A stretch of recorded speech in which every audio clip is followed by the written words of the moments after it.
നമസ്കാരം. വാർത്തകളും വിശേഷങ്ങളുമായി സൗത്ത് വിഷൻ ന്യൂസിലേക്ക് സ്വാഗതം. ഞാൻ സിനി ചന്ദ്ര. ഇന്നത്തെ പ്രധാന സംഭവവികാസങ്ങളിലേക്ക്.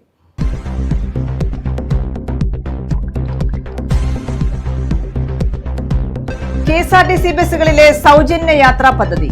ബസ്സുകളിൽ ജെൻഡർ ടിക്കറ്റിംഗ് രേഖപ്പെടുത്തി തുടങ്ങി. പദ്ധതി നിലവിൽ വരുമ്പോൾ എത്ര രൂപയുടെ ബാധ്യത ഉണ്ടാകുമെന്ന് കണക്കാക്കാൻ കൂടിയാണ് പരിഷ്കരണം.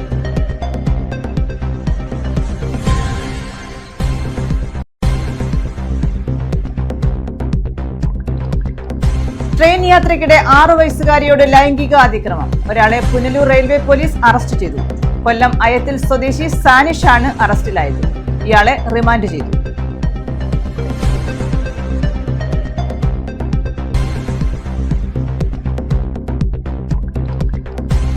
എറണാകുളം ജംഗ്ഷനിൽ യാർഡിൽ ട്രാക്ക് നവീകരണം. ട്രെയിൻ സർവീസുകളിൽ താൽക്കാലിക ക്രമീകരണം ഒരുക്കി റെയിൽവേ. ചില ട്രെയിനുകൾ കോട്ടയം വഴി തിരിച്ചുവിടും.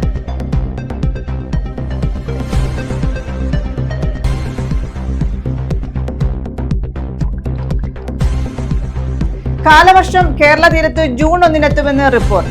ഇപ്പോൾ ലഭിക്കുന്നത് കാലവർഷത്തിന്റെ മുന്നോടിയായുള്ള മഴ. കേരളത്തിലും തമിഴ്നാട്ടിലും അടുത്ത ഒരാഴ്ചക്കാലം മഴ തുടരും.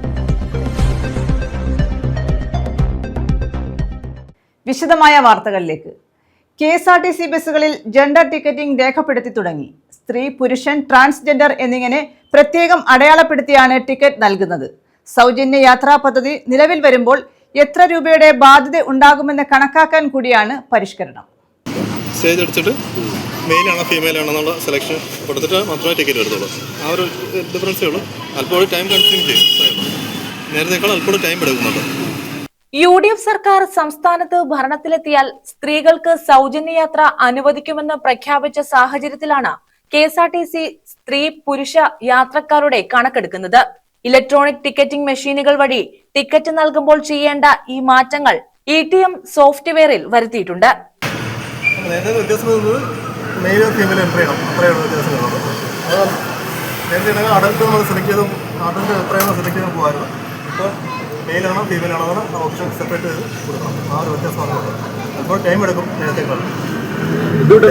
ബുദ്ധിമുട്ട് തിരക്കുള്ള സമയത്ത് ചിലപ്പോൾ ബുദ്ധിമുട്ടുണ്ടാവും.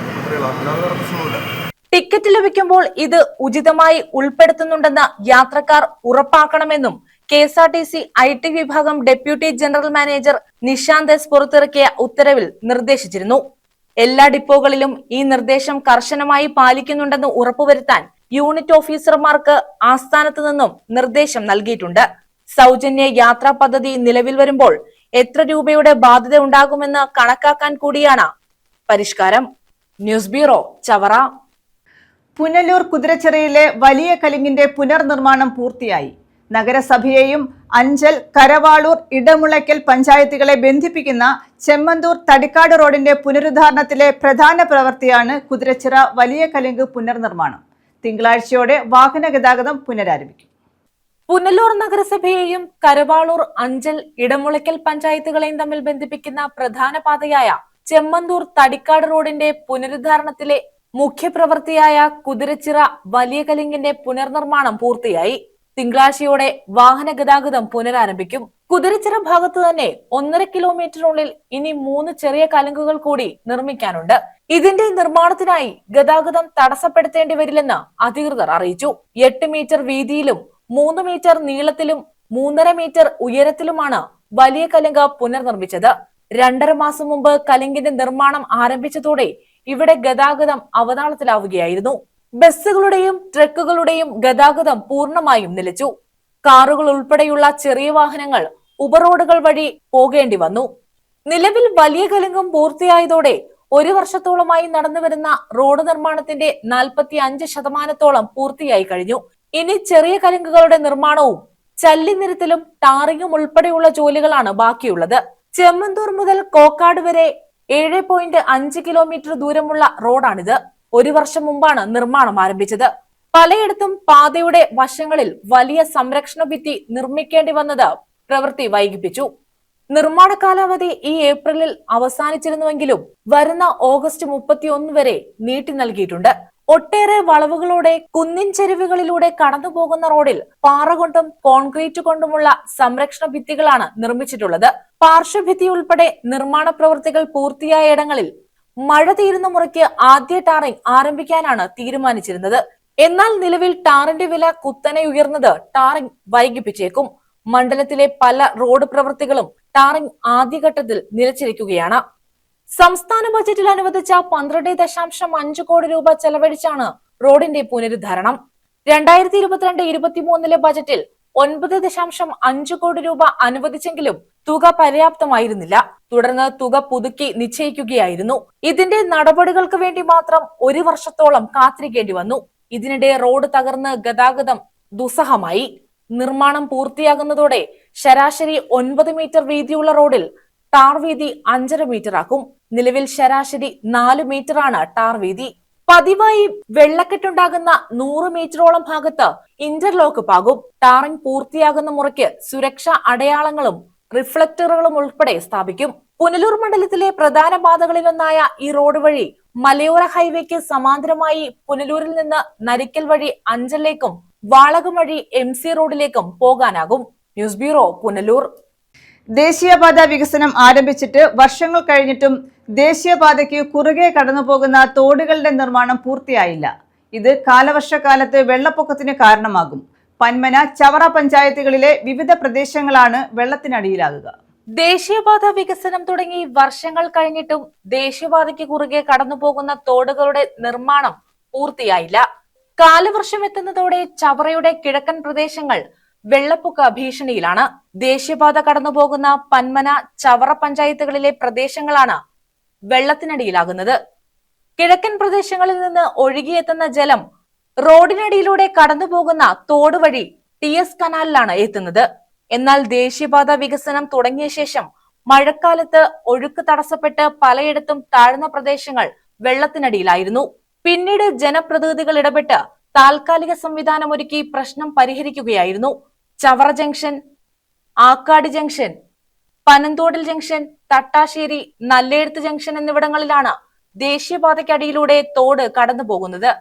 ഇതിൽ ഒരെണ്ണം മാത്രമാണ് പൂർണ്ണമായും പൂർത്തീകരിച്ചത്. മറ്റിടങ്ങളിൽ നിർമ്മാണ പ്രവർത്തനങ്ങൾ ഭാഗികമാണ്. പന്മന പഞ്ചായത്തിൽ ചെമ്പിനാൽ കലിങ്ക്, വെറ്റമുക്ക്, പോരൂക്കര, ഇടപ്പള്ളിക്കോട്ട, പന്മന ക്ഷേത്രം, കന്നേറ്റ് ജംഗ്ഷൻ എന്നിവിടങ്ങളിലാണ് തോടുകൾ കടന്നു പോകുന്നത്. പലയിടത്തും നിർമ്മാണം പാതിവഴിയിലാണ്. KMML ഫാക്ടറിയുടെ വശത്തുകൂടിയുണ്ടായിരുന്ന തോട് സർവീസ് റോഡ് വന്നതോടെ ഇല്ലാതായ നിലയിലാണ്.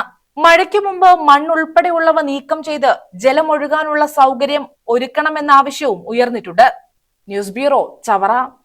തേവലക്കരയിൽ KSRTC ബസും കാറും കൂട്ടിയിടിച്ച് അപകടം. 2 വാഹനങ്ങളിലും ഉണ്ടായിരുന്നവർക്ക് പരിക്കേറ്റു. തേവലക്കര പഞ്ചായത്ത് ഓഫീസിന് സമീപമായിരുന്നു അപകടം. തെക്കുംഭാഗം വഴി കൊല്ലത്തേക്ക് പോയ KSRTC ബസും തേവലക്കരയിലേക്ക് പോവുകയായിരുന്ന കാറുമാണ് കൂട്ടിയിടിച്ചത്. ഉച്ചയ്ക്ക് 2:30യോടെയായിരുന്നു അപകടം. കാറും ബസും കൂട്ടിയിടിച്ചാണ് അപകടമുണ്ടായത്. തേവലക്കര ഗ്രാമപഞ്ചായത്ത് ഓഫീസിന് കിഴക്കുഭാഗത്തെ വളവിലായിരുന്നു അപകടം. കരുനാഗപ്പള്ളിയിൽ നിന്നും തെക്കുംഭാഗം വഴി കൊല്ലത്തേക്ക് പോയ വേനാട് ബസും ചേനങ്കരമുക്കിൽ നിന്നും തേവലക്കരയിലേക്ക് പോയ കാറുമാണ് കൂട്ടിയിടിച്ചത്. കാറിന്റെ മുൻഭാഗത്തെ ഗ്ലാസ് അപകടത്തിൽ പൂർണ്ണമായും തകർന്നു. എയർ ബാഗ് പൊട്ടിയതിനെ തുടർന്ന് യാത്രക്കാർക്ക് പരിക്കേറ്റു. വേനാട് ബസിന്റെ വലതുഭാഗത്ത് ഡ്രൈവറുടെ ഭാഗത്തായാണ് ബസ് ഇടിച്ചത്. ഇടിയുടെ ആഘാതത്തിൽ ബസ്സിലുണ്ടായിരുന്നവർക്കും ചെറിയതായി പരിക്കേറ്റു. പരിക്കേറ്റവർ സമീപത്തെ ആശുപത്രിയിൽ ചികിത്സ തേടി. തെക്കുംഭാഗം പോലീസ് മേൽനടപടികൾ സ്വീകരിച്ചു. News bureau, Chavara. അഞ്ചൽ ഗ്രാമപഞ്ചായത്തിൽ മഴക്കാല പൂർവ്വ ശുചീകരണ പ്രവർത്തനങ്ങൾക്ക് തുടക്കമായി. പഞ്ചായത്ത് അംഗങ്ങളുടെ നേതൃത്വത്തിലാണ് ശുചീകരണ പ്രവർത്തനം നടക്കുന്നത്. അഞ്ചൽ ഗ്രാമപഞ്ചായത്തിലാണ് മഴക്കാലപൂർവ്വ ശുചീകരണ പ്രവർത്തനങ്ങൾക്ക് തുടക്കമായത്. അഞ്ചൽ ഗവൺമെന്റ് LP സ്കൂൾ പരിസരം തൊഴിലുറപ്പ് പ്രവർത്തകരുടെ നേതൃത്വത്തിൽ ശുചീകരിച്ചു. മഴക്കാലമായതോടെ അഞ്ചൽ പഞ്ചായത്തിന്റെ വിവിധ വാർഡുകളിൽ വാർഡ് മെമ്പർമാരുടെ നേതൃത്വത്തിലാണ് ശുചീകരണ പ്രവർത്തനങ്ങൾ നടത്തിയത്. ശുചീകരണത്തിന്റെ ഭാഗമായി മെയ് 9, 10 തീയതി നമ്മളെ വാർഡിൽ അഞ്ചൽ പഞ്ചായത്തിലെ എല്ലാ വാർഡുകളിലും ശുചീകരണ പ്രവർത്തനം നടക്കുകയാണ്. അതിന്റെ ഭാഗമായി ഇന്ന് നമ്മളെ തൊഴിലുറപ്പ് തൊഴിലാളികളും കുടുംബശ്രീക്കാരും എല്ലാവരും കൂടെ കൂടി LPS സ്കൂള് ശുചീകരിക്കുന്ന പരിപാടിയാണ് ഇന്നിവിടെ നടക്കുന്നത്. നാളെയും കൂടെ ഉണ്ട്. ഈ പരിപാടി വിജയകരമായി നടന്നുകൊണ്ടിരിക്കുകയാണ്. മഴക്കാല രോഗങ്ങൾ പടരാതിരിക്കാൻ വേണ്ടി പഞ്ചായത്തിലെ വീടുകളും പരിസരവും വൃത്തിയായി സൂക്ഷിക്കണമെന്ന് പഞ്ചായത്ത് ജാഗ്രതാ നിർദ്ദേശം നൽകിയിട്ടുണ്ട്. News bureau, Anchal. കാണാതായ യുവാവിനെ കായലിൽ മരിച്ച നിലയിൽ കണ്ടെത്തി. കുണ്ടറ പടപ്പക്കര കുമ്പളം സ്വദേശി ജിനേഷ് ആണ് മരിച്ചത്. ഫേസ്ബുക്കിൽ ആത്മഹത്യാക്കുറിപ്പിട്ട ശേഷമായിരുന്നു ഇയാളെ കാണാതായത്. 2 ദിവസം മുമ്പ് കാണാതായ യുവാവിനെയാണ് കായലിൽ മരിച്ച നിലയിൽ കണ്ടെത്തിയത്. പടപ്പക്കര കുമ്പളം ജിൻസി ഭവനിൽ ജിനേഷാണ് മരിച്ചത്. മൃതദേഹത്തിന് 2 ദിവസത്തെ പഴക്കമുണ്ടെന്ന് പോലീസ് പറഞ്ഞു. കഴിഞ്ഞ 2 ദിവസമായി ജിനേഷിനെ കാണാനില്ലായിരുന്നു. വീട്ടുകാരും നാട്ടുകാരും പല സ്ഥലങ്ങളിലും അന്വേഷിച്ചെങ്കിലും വിവരം ലഭിച്ചിരുന്നില്ല. ശനിയാഴ്ച രാവിലെ ചോങ്കിൽ പൊയ്ക കായൽവാരത്ത് നിന്നും മൃതദേഹം കണ്ടെത്തുകയായിരുന്നു. പോലീസ് എത്തി നടത്തിയ പരിശോധനയിലാണ് മൃതദേഹം ജിനേഷിന്റേതാണെന്ന് തിരിച്ചറിഞ്ഞത്. ജിനേഷ് കുറച്ചു ദിവസം മുമ്പ് ഫേസ്ബുക്കിൽ ആത്മഹത്യ കുറിപ്പിട്ടിരുന്നതായി പോലീസ് പറഞ്ഞു. സാമ്പത്തികമായി തന്നെ ആരോ കബളിപ്പിച്ചിട്ടുണ്ടെന്നും പണം തിരികെ പിതാവിന് നൽകണമെന്നും കാട്ടിയാണ് ഫേസ്ബുക്ക് പോസ്റ്റ്. ഇയാൾ അവിവാഹിതനാണ്. സംഭവത്തിൽ പോലീസ് അന്വേഷണം ആരംഭിച്ചിട്ടുണ്ട്. News bureau, Kundara. ട്രെയിൻ യാത്രയ്ക്കിടെ 6 വയസ്സുകാരിയോട് ലൈംഗിക അതിക്രമം. ഒരാളെ പുനലൂർ റെയിൽവേ പോലീസ് അറസ്റ്റ് ചെയ്തു. കൊല്ലം സ്വദേശി സാനിഷാണ് അറസ്റ്റിലായത്. ഇയാളെ റിമാൻഡ് ചെയ്തു. ട്രെയിനിന്റെ ജനറൽ കമ്പാർട്ട്മെന്റിൽ മുത്തച്ഛനൊപ്പം ഉറങ്ങുകയായിരുന്ന തമിഴ്നാട് സ്വദേശിയായ 6 വയസ്സുകാരിക്ക് നേരെയാണ് ലൈംഗികാതിക്രമം ഉണ്ടായത്. കൊല്ലം അയത്തിൽ ഗാന്ധിനഗർ വടക്കേതിൽ സാനിഷാണ് അറസ്റ്റിലായത്. കൊല്ലം ചെങ്കോട്ട പാതയിൽ പാലരുവി എക്സ്പ്രസ് തീവണ്ടിയിൽ വെള്ളിയാഴ്ച പുലർച്ചെയാണ് സംഭവം. തെങ്കാശിയിൽ നിന്ന് കുടുംബത്തോടൊപ്പം എടത്വാപ്പള്ളിയിൽ തീർത്ഥാടനം നടത്തി തിരിച്ചു പോകുമ്പോഴാണ് കുട്ടി അതിക്രമത്തിനിരയായത്. മുത്തച്ഛനൊപ്പം നിലത്ത് ഉറങ്ങിക്കിടന്നിരുന്ന കുട്ടിയെ പ്രതി തൊട്ടടുത്ത കമ്പാർട്ട്മെന്റിലേക്ക് എടുത്തുകൊണ്ടുപോയി പീഡിപ്പിക്കുകയായിരുന്നു. സംഭവം കണ്ട സമീപത്തെ സീറ്റിലുണ്ടായിരുന്ന യാത്രക്കാരി വീഡിയോ ചിത്രീകരിക്കുകയും പോലീസിൽ അറിയിക്കുകയായിരുന്നുവെന്ന് Punalur railway police SHO PK Pradeep പറഞ്ഞു. കഴിഞ്ഞ ദിവസം കേരളത്തിലേക്ക് തീർത്ഥാടന യാത്ര നടത്തിയ തമിഴ് കുടുംബത്തിലെ 6 വയസ്സുള്ള പെൺകുട്ടിയെ ക്രൂരമായ ലൈംഗികാതിക്രമത്തിനിരയാക്കിയ 40 വയസ്സുള്ള കൊല്ലം സ്വദേശിയായ സാനിഷ് എന്നയാളെ പുനലൂർ റെയിൽവേ പോലീസ് കസ്റ്റഡിയിലെടുത്തിട്ടുണ്ട്. തുടർന്നുള്ള നിയമ നടപടികൾക്ക് ശേഷം ഇയാളെ മജിസ്ട്രേറ്റിന് മുന്നിൽ ഹാജരാക്കി റിമാൻഡ് ചെയ്തിട്ടുണ്ട്. ഇവർ തെങ്കാശിയിൽ നിന്ന് കേരളത്തിലേക്ക് എടത്വാപ്പള്ളിയിലേക്ക് തീർത്ഥാടന യാത്രയ്ക്ക് വന്നതാണ്. തുടർന്ന് തിരിച്ച് തിരുവല്ലയിൽ നിന്ന് തെങ്കാശിയിലേക്ക് യാത്ര ചെയ്യുകയായിരുന്നു. പാലരുവി എക്സ്പ്രസ്സിലായിരുന്നു. വെളുപ്പിന് 1:30-ക്കായിരുന്നു ഈ സംഭവം നടക്കുന്നത്. കുട്ടി ജനറൽ കമ്പാർട്ട്മെൻറ്റിലായിരുന്നു. ജനറൽ കമ്പാർട്ട്മെൻറ്റിൽ നിലത്ത് ഉറങ്ങിക്കിടക്കുമായിരുന്നു. അപ്പൂപ്പൻ്റെ കൂടെ ഉറങ്ങിക്കിടക്കുകയായിരുന്നു. ഇയാൾ ആംഗിൾ തൊട്ടടുത്ത് വന്ന് എടുത്തിട്ട് അയാളുടെ സീറ്റിലേക്ക് പോവുകയും ഈ കുട്ടിയെ ക്രൂരമായ ലൈംഗിക അതിക്രമത്തിന് ഇരയാക്കുകയും ചെയ്തതാണ്. ഇത് തൊട്ടടുത്ത സീറ്റിൽ യാത്ര ചെയ്തിരുന്ന ഒരു സ്ത്രീ കണ്ടു. അവർ അത് ചിത്രീകരിക്കുകയും ചെയ്തിട്ടുണ്ടായിരുന്നു. അങ്ങനെയാണ് പോലീസിലേക്ക് വിവരം അറിയിക്കുന്നതും പോലീസ് ഇയാളെ കസ്റ്റഡിക്കുകയും ചെയ്യുകയായിരുന്നു. ഇയാൾക്കാണെങ്കിൽ നേരത്തെയും 3 കേസുകളുണ്ട്. നമുക്ക് ഇതിലോട്ടും രജിസ്റ്റർ ചെയ്തുള്ള കേസുകളെല്ലാം ഹർട്ട് കേസുകളാണ്. തുടർന്നാണ് പ്രതി അറസ്റ്റിലായത്. SHOയുടെ നേതൃത്വത്തിൽ സീനിയർ സിവിൽ പോലീസ് ഓഫീസർമാരായ Dileep, Premkumar, Vinod Kumar, M Ratheesh, civil police ഓഫീസർമാരായ ധനീഷ്, കണ്ണൻ, ഷാഫി, രതീഷ് കുമാർ എന്നിവരടങ്ങിയ സംഘമാണ് പ്രതിയെ പിടികൂടിയത്. പ്രതിയുടെ പേരിൽ നേരത്തെയും കേസുകളുണ്ടെന്ന് പോലീസ് അറിയിച്ചു. News bureau, Punalur. കാലവർഷം കേരള തീരത്ത് ജൂൺ 1 എത്തുമെന്ന് റിപ്പോർട്ട്. കാലവർഷത്തിന് മുന്നോടിയായുള്ള ഇടിമിന്നലോട് കൂടിയ മഴയാണ് കേരളത്തിലും തമിഴ്നാട്ടിലും ഇപ്പോൾ ലഭിക്കുന്നത്. അടുത്ത ഒരാഴ്ചക്കാലം ഈ മഴ തുടരുമെന്നാണ് കേന്ദ്ര കാലാവസ്ഥാ വകുപ്പ് വ്യക്തമാക്കുന്നത്. സംസ്ഥാനത്ത് കാലവർഷം ജൂൺ 1 തന്നെ എത്തുമെന്ന് കേന്ദ്ര കാലാവസ്ഥാ വകുപ്പ്. നിലവിൽ ദക്ഷിണേന്ത്യയിൽ ലഭിക്കുന്ന വേനൽ മഴയും ഇടിമിന്നലും കൃത്യസമയത്തു തന്നെ കാലവർഷം എത്തുന്നതിന്റെ സൂചനകളായാണ് കാലാവസ്ഥാ നിരീക്ഷകർ കണക്കാക്കുന്നത്.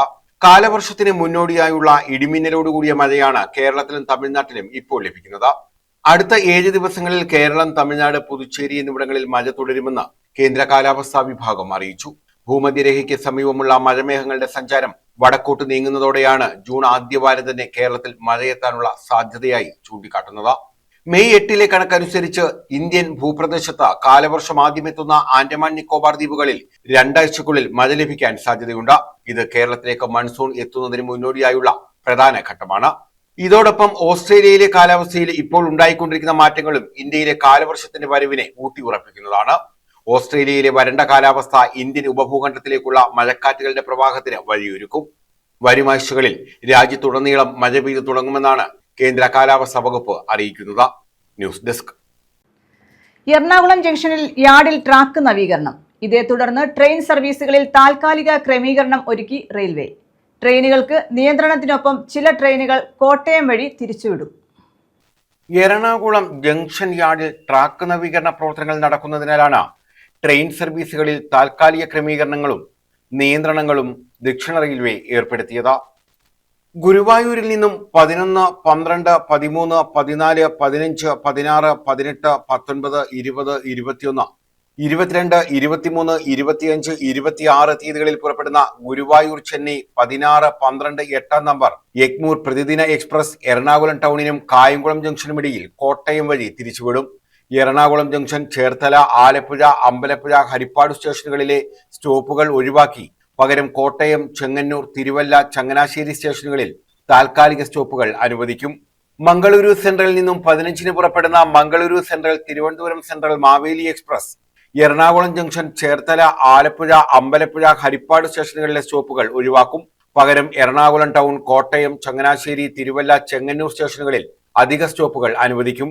MGR ചെന്നൈ സെൻട്രലിൽ നിന്ന് 15, 22 തീയതികളിൽ പുറപ്പെടുന്ന Chennai Central, Thiruvananthapuram Central AC superfast Express Ernakulam Junction, Alappuzha സ്റ്റേഷനുകളിലെ സ്റ്റോപ്പുകൾ ഒഴിവാക്കും. എറണാകുളം ടൗൺ, കോട്ടയം, ചെങ്ങന്നൂർ സ്റ്റേഷനുകളിൽ അധിക സ്റ്റോപ്പുകൾ അനുവദിക്കും. കൊച്ചുവേളിയിൽ നിന്ന് 14, 16, 21, 23 തീയതികളിൽ പുറപ്പെടുന്ന Kochuveli, Mangaluru Junction, Antyodaya Express Alappuzha, Ernakulam Junction സ്റ്റേഷനുകളിലെ സ്റ്റോപ്പുകൾ ഒഴിവാക്കും. ചെങ്ങന്നൂർ, കോട്ടയം, എറണാകുളം ടൗൺ സ്റ്റേഷനുകളിൽ അധിക സ്റ്റോപ്പുകൾ അനുവദിക്കും. മംഗളൂരു ജംഗ്ഷനിൽ നിന്ന് 15, 22 തീയതികളിൽ പുറപ്പെടുന്ന Mangaluru junction, Thiruvananthapuram north Antyodaya express 30 മുതൽ 40 മിനിറ്റ് വരെ വൈകിയോടും. മംഗളൂരു സെൻട്രലിൽ നിന്ന് 11, 12, 13, 14, 16, 18, 19, 20, 21, 23, 25, 26 തീയതികളിൽ പുറപ്പെടുന്ന Mangaluru Central, Thiruvananthapuram Central, Maveli Express 40 minute വൈകും. News desk. അടുപ്പുകൂട്ടി സമരം നടത്തി. വ്യാപാരി വ്യവസായി ഏകോപന സമിതി യൂത്ത് വിംഗ് കായംകുളം യൂണിറ്റാണ് സമരം സംഘടിപ്പിച്ചത്. വാണിജ്യ സിലിണ്ടറുകൾക്ക് കുത്തനെ വില വർദ്ധിപ്പിച്ചതിൽ പ്രതിഷേധിച്ചായിരുന്നു അടുപ്പുകൂട്ടി സമരം.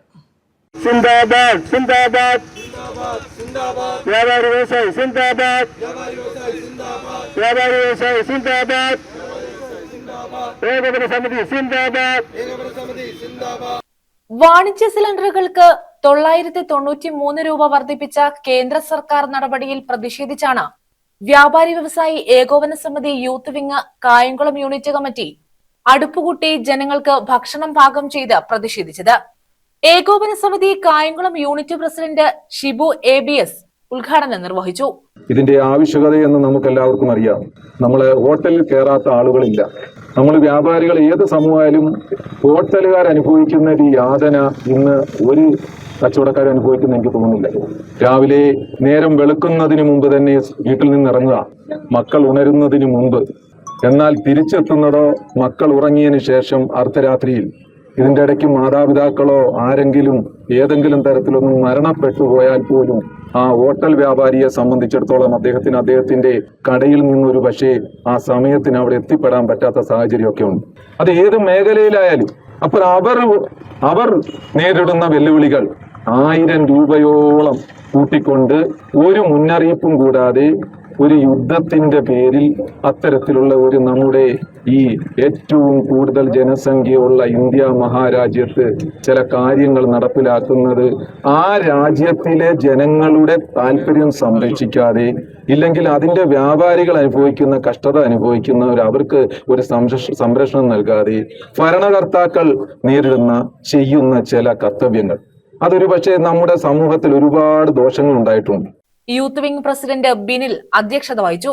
P Somarajan, AM Sherif, M Joseph, SK Naseer, VK Madhu, Abujanatha, Saleem Apsara, SK Subair, Praveen Kumar, Devasy, Saju Mariyam, NR Ajayakumar, Sathar, Sreekrishna Vijayakumar, Faisal, Irshad, Sakeer Hussain എന്നിവർ പങ്കെടുത്തു. News bureau, Kayamkulam. പ്രധാന വാർത്തകൾ വീണ്ടും.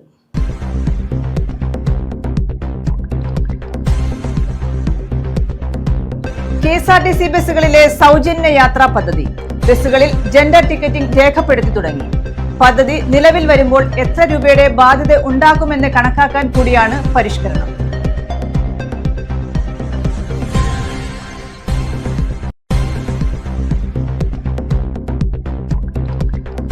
ട്രെയിൻ യാത്രയ്ക്കിടെ 6 വയസ്സുകാരിയോട് ലൈംഗിക അതിക്രമം. ഒരാളെ പുനലൂർ റെയിൽവേ പോലീസ് അറസ്റ്റ് ചെയ്തു.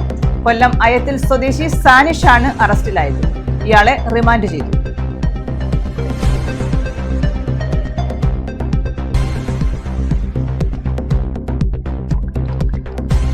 എറണാകുളം ജംഗ്ഷനിൽ യാർഡിൽ ട്രാക്ക് നവീകരണം. ട്രെയിൻ സർവീസുകളിൽ താൽക്കാലിക ക്രമീകരണം ഒരുക്കി റെയിൽവേ. ചില ട്രെയിനുകൾ കോട്ടയം വഴി തിരിച്ചുവിടും.